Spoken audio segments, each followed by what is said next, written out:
So I'm going to show you how to restore the default icon colors on your Samsung phone. So you can see my icons look very different from the original color scheme.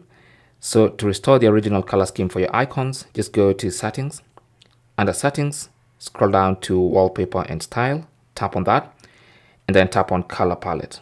Now, basically what color palette does is it tries to change the color scheme of your phone to match your wallpaper.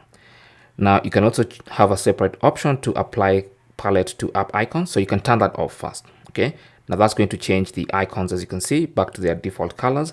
But also, if you want to turn off the entire color palette, because you can see these icons for the dialer and some other parts of the user interface will also try to match the wallpaper. You can turn that off as well by turning off color palette altogether.